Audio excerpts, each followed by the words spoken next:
Good day to you one and all. It is I, Justin Hawkins, and this is Justin Hawkins Rides Again. I'm here in London town. King's Cross, but south aspect. So you're seeing like stuff like the Millennium enclosure and the wheel of British Airways and all that. So it's nice. It's really nice, but it's a little bit unfamiliar. Speaking of which, I'm going to react to a song today by Liam Gallagher and John Squire. I've heard about this, but I haven't actually listened to any of it yet. At first I thought, amazing combination. I'll talk to you about that why after I've done the theme tune. All right, cool. Bit weird, isn't it? Yeah. Justin Hawkins rides again.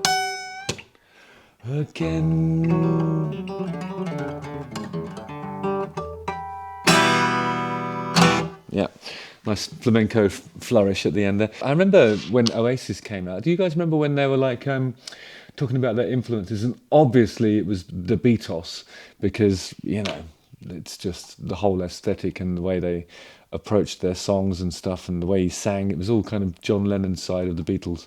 But they also talked about how the Stone Roses were an enormous influence on them. So this song, I would imagine, is going to be a direct cross between Oasis and the Stone Roses. Because for me, no disrespect for Ian Brown enthusiasts around the world, it was always about John Squire's guitar playing. Anyway, so this song's called Just Another Rainbow. It came out on the 10th of January. It's the highly anticipated track by the former Oasis frontman and the former Stone Roses guitarist. And it was released last week after months of teasing. I imagine part of that teasing would be Liam Gallagher saying to his brother, yeah, look, I've got a proper guitar player now. And Liam Gallagher says that their upcoming record is the best record since the Beatles' Revolver. I mean, I think I disagree that Revolver is the best Beatles record. I love that album, but I think the White Album is the one to beat, really. Anyway, Gallagher also claimed that the album hasn't got a title as such. Oh, maybe it will just be a colour. Maybe it'll be like the Teal Album. I'm basing that on what I'm looking at in the thumbnail here. There's a sort of aquamarine border on either side of the image. It's just Liam and John, like Liam Gallagher and John Squire, really. Okay, Liam and John. Sounds like Chaz and Dave, actually. The Close said it all, the attention to detail, he told Zane Lowe. I knew there was going to be no clowns in that band, so it was easy. It was all about me not acting like a cunt. We've got a bass player, we've got a drummer, we've got a keyboard player on hold, and that, if we need it, we're going to try and tackle it without a keyboard player or piano player and give it a bit of bucks, mate, he said, which is really cool. Okay, so this is Liam and John, not to be confused with Chaz and Dave, doing Just Another Rainbow and giving it a bit of bucks, mate. Again.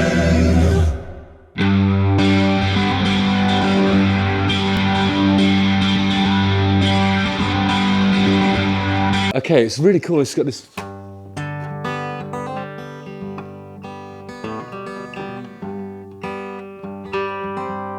It's cool. Almost got a.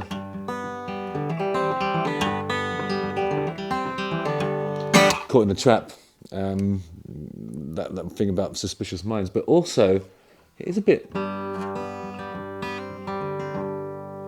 It reminds me, and actually this whole project is already reminding me of another really cool collaboration between two luminaries. When Bernard Butler was collaborating with David McCalmont, and they had not their follow-up single to that brilliant Yes one was the one that goes.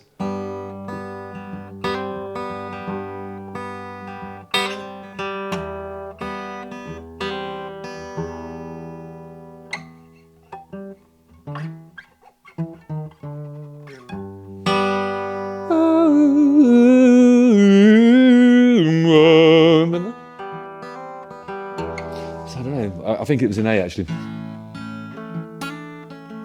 Because, you know, David McCalmont's voice is really high. I want the earth. I search the sky.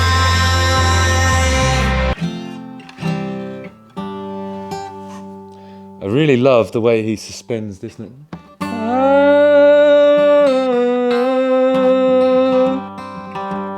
That suspended, what is that one? Fourth. And he stays there for the F change, where it resolves and becomes the fifth, which is a more natural part of a chord triad.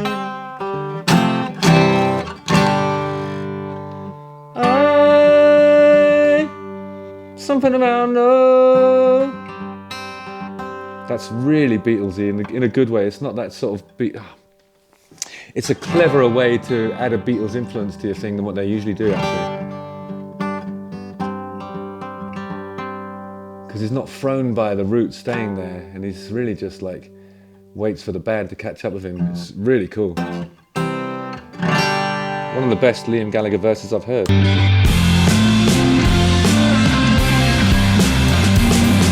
Yeah.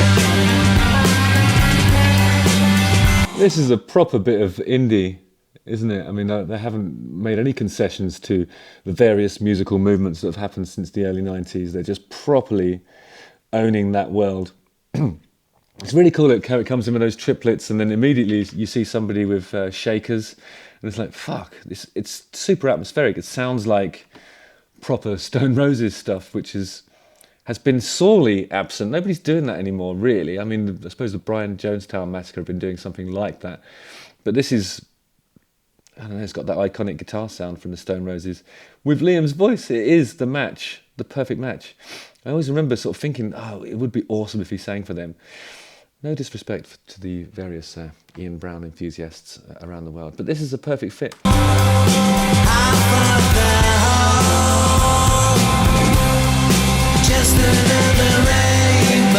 I mean, it isn't the world's most imaginative chord sequence because it's just a G, and then you've got the F, and you've got the C, and a G.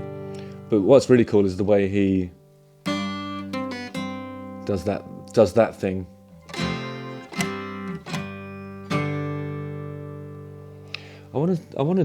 I hope that triplets thing occurs again, ideally before a John Squire set. That second Stone Roses record, when he was doing all that Led Zeppelin stuff and the slide work, there's some amazing guitar playing on there.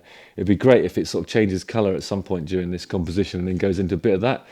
Because he's a versatile player. He's not just this indie stuff. He can do all sorts, really. He's really very good. But it looks like he bought that Strat from Argos. Just another rainbow dripping on my tree. Here we go. Okay, I can hear some backwards guitars emerging.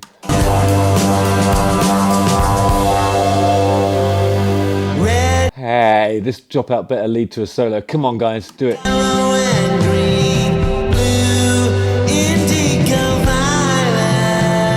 So that's another songwriting trope that I think is always successful, like that Monday, Tuesday, Wednesday, Thursday, Friday, Saturday, love Sunday, Monday, Tuesday, Wednesday, Thursday, Friday, Saturday, love. But on this one, Liam Gallagher's actually listing all the colours that you might find in a rainbow. And he's probably mentioning some that aren't even visible to the human eye. Like infrared, is that one? Or ultraviolet? That doesn't. Red and yellow and pink and green, olive and purple. Olive? Why would there be olive green? Yeah, it's in the rainbow. Look it up.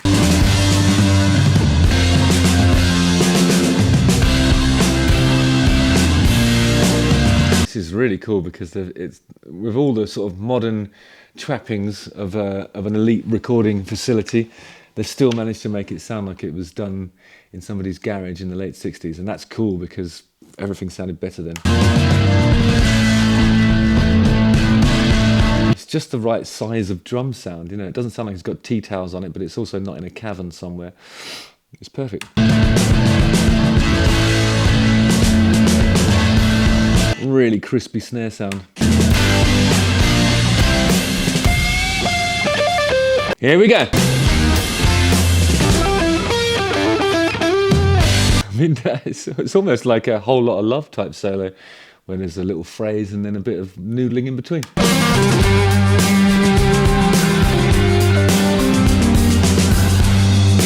Go on, Johnny Squire.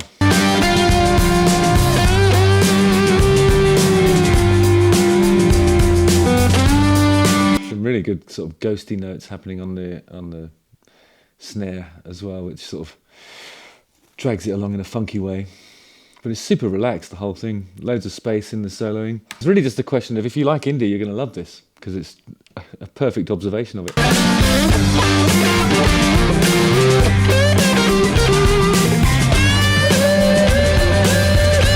I think, as opposed to the sort of hoodies and smocks and, what are they called?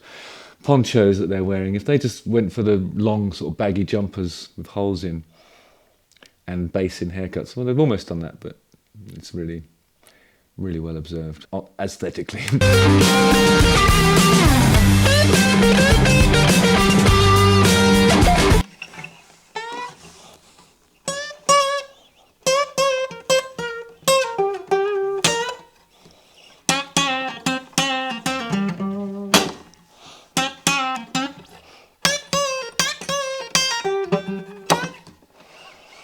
It's all in the G minor pentatonic scale, for those of you that care.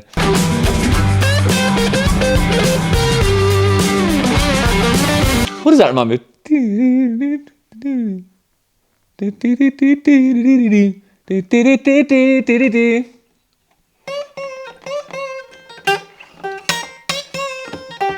It's a Rolling Stones thing, isn't it? Is it Rolling Stones? Is that Sympathy for the Devil, the end of that? It's a Stonesy. It's Stonesy. It's the Stone Roses man doing the other Stones.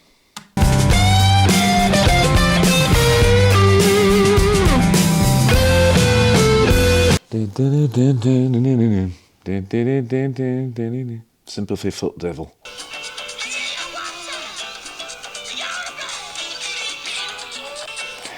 Yeah, it's the Sympathy for the Devil stuff.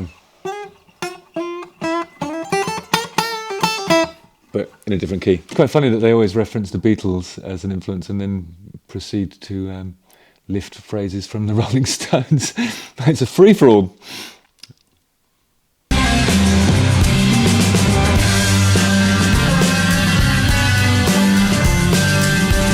And then what can only be described as a wig out. All right, I've seen enough. This is brilliant if you love indie and the Stones and the Beatles and, well, who doesn't? Well, not everyone loves indie, I suppose. But yeah, this is just a really good bit of that. Nice one, Liam and John. Doesn't sound like Chaz and Dave, but it does remind me of McCormick and Butler. It's a good collaboration. I think it's harks back to a period of indie that I actually miss, because no one's doing it properly anymore, apart from you guys. Nice one. Justin Hawkins rides again.